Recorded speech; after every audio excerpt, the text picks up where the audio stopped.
Hey everybody, welcome back to that 70s Card Show. It's John Keating here, in a little bit of a different environment, and I will reveal myself as to what I'm up to in a few minutes here. But thinking a lot about my collection, the hobby, all that fun stuff.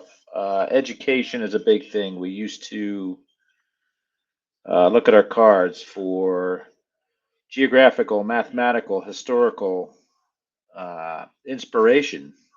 Baseball was the foundation of 20th century America, it feels like. And we seem to have forgotten about our history. We forget about our history, both hobby wise and the past transgressions that we've made as a hobby, overproduction, being enticed by the manufacturers to do as they say instead of as we want to do. Maybe some of us want to be led, and that's okay. But a healthy hobby, in my opinion, means hobbyists running the show and not looking to the glass towers for inspiration. Um, some of the very prominent and biggest uh, hobby companies are seem to be making they're exiting from the hobby limelight by their own doing or by other means. So, bam, here we are. 2024 baseball season's over, football season's in full throat, as they like to say, and basketball season. Not quite sure what's going on in the basketball hobby. Don't hear a lot about that stuff other than some NBA, WNBA stuff. But football cards don't seem to be as big a deal as they used to be. Of course, from a couple of years ago, basketball cards as well. Baseball seems to, I hear more about baseball cards now than I do about the other sports. So good for baseball, yay. Baseball, though, by no means as an entity is in a healthy spot, if you ask me. Talking about ghost runners and pitchers on time counts, pitchers on pitch counts, golden hitter floating that idea out there. So um, that's not innovation. That seems to be, to me, more of trying to retain or hold on to what you already may have market share wise. I keep looking over my left shoulder. You'll see why in a second. It's hard to look away out that window. uh, in the middle right now of not collecting a lot, but what I have been doing is moving my collection over from Beckett OPG uh, to TCDB, and right now I'm at about 185,000 cards. I moved over, and I moved them over by hand, which means I've touched most of the cards.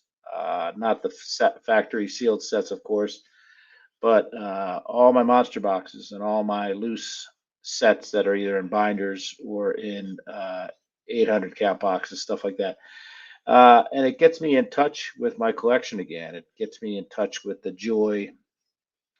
Furthermore, the joy I get a joy out of going to shows and getting new cards and sorting cards and buying collections. But my own collection, putting my fingers on every card as recently as today. And I traveled this morning out of the country right now.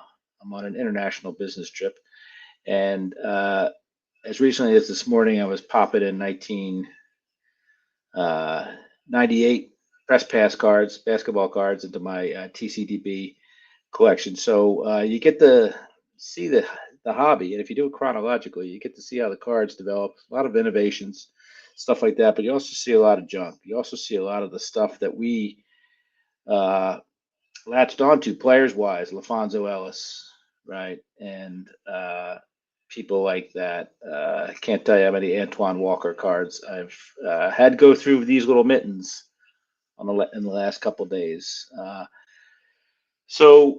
Getting towards the end of that TCDB journey, finding out there are some discrepancies between what Beckett would call sets and years and what TCDB. I'm yielding to TCDB. They seem to have their act together a little bit more. They are constantly, it's a living document there. Beckett seems to have entered data years, decades ago and just kind of left it at that. So TCDB alive and well, living, breathing, expanding, continuing to educate me all my collection. So not quite sure when that'll be done. I'm away for a couple weeks now. All the cards are locked up, and some are at away camp. And but did attempt to buy some cards. I think I did buy some cards last night from Mike Go. So the transferring of the collection from one database to another almost complete, and I'm ready to onboard some more cards. Nothing gives me joy than bringing more cards into my collection. I don't necessarily get the joy from showing them off to people, but I get to sit in my basement and sort cards, log them in, put them in penny sleeves or top loaders or whatever, and I'll never ever have that dictated to me by a manufacturer, whether it's a card manufacturer, whether it's a ancillary manufacturer of products in the industry like a grader or whatnot. So anyway, I just keep trolling along or rolling along with my collection. Pure joy, historical significance, meaning I'm learning a lot and continue to grow my mind through my cards, which was, I'm not sure if that was the goal back in the mid 70s, but it certainly was the result. Whether it was learning math and whether it was learning about different countries where players were born, like Bert Blyleven, like Rod Carew, and people like that, or learning about where the farm affiliates were, Salem, Oregon, or Oklahoma City, or Reading, or Spartanburg, Greenville, Indianapolis, Louisville, all that fun stuff, Toledo. So there's that, and then there's the historical aspect of baseball. Baseball cards used to turn back the clock like they did in '77. They used to show us stuff, back in the 1962 top set. We'd learn about Babe Ruth and Lou Gehrig, and further back, all that fun stuff. So anyway, where am I at now, you say? I'm about ready to switch over to the other camera I have here. I've nicknamed him Domer. And I'm going to see if I can bring this up here, and I'll show you my hotel room here first, I guess, right? So let me get this thing on here, and I'll still talk, so you folks don't need to worry about, if you're listening on the radio, you won't have to worry about seeing or not seeing stuff. So 2-level room here. And I stayed at this hotel last in 1993. I spent Thanksgiving here in November of 1993. And it's a very unique hotel. It's a Marriott now. It wasn't back then, but my window, you look out my window, and there you have the Rogers Center, which last time I was here was called the Sky Dome, the first retractable roof stadium in sports. And oddly enough, it was the last multi-purpose stadium built for sports back in the late 80s, 1989, I think. So everything after that, in theory, would have been purpose-built. Of course, the folks that played here were the Toronto Blue Jays and the Argonauts from the Canadian Football League. And also, I think the Raptors played here until their barn was built. The Maple Leafs never played here because they would have been at Maple Leaf Gardens, and I've had the joy and the pleasure of going to Maple Leaf Gardens as well. So this is one of probably about 30 baseball stadiums that I've been to in my life. Stayed at this hotel first in 1992. There you go. You can see the banners there. Probably Garth Orge and maybe a Bob Bailey retired jersey up there. Tommy Underwood or Pat Underwood, one of those guys. But came back in '93, at the end of '93, with Janet Jackson, and we stayed here. I remember having Thanksgiving in one of the ballrooms here in November 1993, and then right there on that field was not there. It was a concrete floor at the time, since it was the off season, and we rolled all of our 17 trucks into that thing and set it up and hung our stuff from the air, and away we go. Rock and roll concert. If you look over there, that's the left field fence at Sky Dome. And again, it's called Rogers Center here, but I think the locals, the natives, still call this place the Sky Dome. And that is probably the site right there of the last at bat of the last great World Series. That's where Joe Carter popped the ball into the left field. I'm not sure there was a bullpen there at the time. I think it was just a fence. I think we had side bullpens at the time. But anyway, in my opinion, the last great World Series, 1993. Of course, 1994, in a little twist of fate, I think we had 92 and 93. We had the Blue Jays winning World Series, and then in 94, I think everybody will tell you the odds-on favorite would have been the Montreal Expos just up the road here. And baseball shut down in the summer and never reopened. Millionaires arguing with billionaires. I'll never forget Greg Maddux. I can't really stomach Greg Maddux. I think he's a great pitcher, but I remember him being one of the most vocal critics of whatever was going on in baseball at the time, and also out of the other side of his mouth talking about how he got to golf 4 days a week when he wasn't pitching. So turned me off to the sport for the better part of decades, I would say. And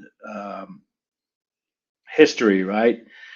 And the last great World Series I'll call 1993 because I will tell you this old guy could probably name the previous World Series, probably going back to the 50s from 1993, the opponents who won, all that stuff. I could not tell you what happened after 1994. So 1995 on, other than a couple of years where the Phillies were in there, I wouldn't be able to tell you who was in the World Series. I know the Yankees won a bunch, the Red Sox won some. Otherwise, I can't tell you who was playing where and what. So baseball, as I always say, baseball died for me in 1994, and it's kind of accurate because I shut my brain off to any kind of new knowledge and stuff like that. So I still collect the cards, but I don't throw my dollar bills at the owners and the players. Anthony Rendon is going to have to get his $40 million elsewhere. I'm not going to give him a penny of my money, although that's funny. I've been to a bunch of baseball games the last couple of years, so call me a hypocrite. I guess I am. Anyway, history, baseball. I mean, this is the first retractable dome built. This is the last multi-purpose stadium, the last great World Series in my mind. A couple of my friends in my TCDB journey here, I've talked about how 1994 was the biggest year for production, and we can always debate the production numbers. We don't really know what they are, but judging by my collection, I have more cards from 1994 than any other year for baseball, and that's without trying, meaning I'm not focused on one particular year. And for somebody that was kind of swearing off or weeding themselves from baseball, 1994 being the cards that I have the most of is pretty significant. So I will say that 1994 for sure was the height of the junk wax era based on the data from the trading card database. And yeah, so where's the hobby headed now if we're going to keep doing this crap and printing more cards and printing more sets and all that stuff? Hobby went into a nice little hibernation there for a few decades. And I'm not sure if we're headed there with one manufacturer. They can't really let that happen, can they? But they just got to be careful because one of the things I'm finding as I go through these sets, football is a great example. I finished up loading in my football into the trading card database, and the stuff I have from the 2020s, 2021, and 2019, the Panini Chronicles, all those different sets, it's just a bunch of crap. Nobody could tell what the difference between Panini Chronicles Donruss and Panini Donruss and Contenders and Chronicles this Panini, and the hobby is thank God Panini's done, but I don't think Topps is going to be any different. So anyway, just babbling on here, looking at a beautiful ballpark. This ballpark is not multi-purpose now. The Argonauts have moved out. They're down by the lake again, kind of where they started out many, many decades ago. And the Blue Jays have done substantial renovations into this park, make it more baseball specific, I guess. Making the fences asymmetrical, kind of copying the past. And Camden Yards nailed it. And it seems like we've continued to try to recapture that the last 30 years. And people like the White Sox have done a lot of renovations on their stadium to make it look more old timer. I don't know what you could do in this place to do it, but they're trying a lot of renovations the last couple of years at the Sky Dome. See these big old luxury boxes down there, and I'm sorry, these big old luxury seats. I'm sure we're going to have lie flat seats soon, like they do on the airplanes, because people will get so bored of baseball games that they'll need to take a nap around the fourth or fifth inning. Um, and then hot towels will be brought out, and then they'll be served dinner prior to landing and driving home and all that fun stuff. So anyway, this place used to have a McDonald's, I think. It's got these ballparks just look like glorified Dave and Buster's or Buffalo Wild Wings now to me. They're just meant to deliver beer to people, and more is going on in the concourse than seems to go on the field. Baseball is really a scene. It's a place to be seen, and I know the crowd's younger and all that stuff. Good for them. But $12 beers, $16 beers, just crazy stuff. So baseball's changed. I see Carlos Delgado's retired number there. Tom Cheek, whoever Tom Cheek is, Tony Fernandez, George Bell, Joe Carter, they all have their names up over there. There's Paul Beeston. I think he owned the Blue Jays way back at the end. Roy Halladay's name is over there. Jose Batista, Jackie Robinson, all that stuff. So otherwise, it's a pretty nondescript ballpark if you don't talk about the lid and you don't think about the hotel out here in center field. So I can't imagine people paying a lot of money for tickets up here. The window does open up, but it's locked for the off season apparently. It's probably best that way because I'll boo people. When I'm at a ballpark, I like to boo, so it's probably best that they've locked this window in front of me. There's a baseball down there, which is kind of funny. Right down there behind second base, there's a baseball. So anyway, that's it. That's the ballpark history. Probably a team going from one of the crappiest ballparks to one of the better ballparks in the matter of 15 years. The Blue Jays, the old CNA exhibition, Canadian Exhibition Stadium, was nothing to write home about. And here they are. But again, it's gone from multi-purpose to baseball specific. But apparently, the Blue Jays are one of the only teams, if not the only team, to never have played a majority of their home games on grass turf. They've played every game, supposedly, on every home game on AstroTurf. So the more things change, the more they stay the same, I guess. I grew up with an AstroTurf park, and I loved it dearly. It seems to me like these owners, these fans, perhaps as well, are still trying to chase their that nostalgia, and it's a futile effort. It'll be ongoing, and I'm sure in a couple of years, the folks that own this place, Rogers Communication, will complain. They own the place, so they're going to bitch about how they don't like their stadium. It's their house, right? And they're going to ask somebody else to build them another one. So anyway, good luck to them for doing that. And I wish them luck. I'm going to sit back down in my chair and say goodbye.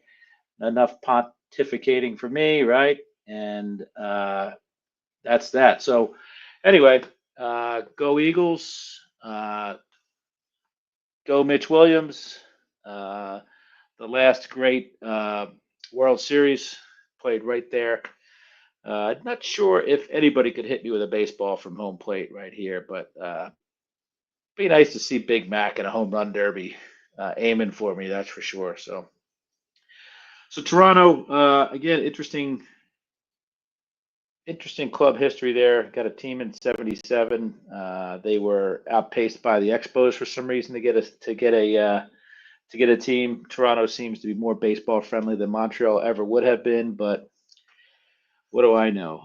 Finally got their team in '77, moved into this place in '89, renovated it. They got those big fat seats there for the big butts with the big wallets. They got the big ass 24,000 square foot locker room so players can come and just get away from their families and hang out with their buddies and drink beer, have a little post game barbecue, all that fun stuff. So, anyway, roof is closed, the lights are on, and I may sneak down there and take a leak on that left field wall if time allows. So anyway, thanks for tuning in, everybody. Hope everybody has a wonderful holiday shopping season. I know I want to strangle people. My wife sent me into Starbucks yesterday, and it tested our marriage. And so anyway, avoid Starbucks, make your own damn coffee, and enjoy yourselves. Be safe and all that fun stuff. Take it easy, everybody. Cheers.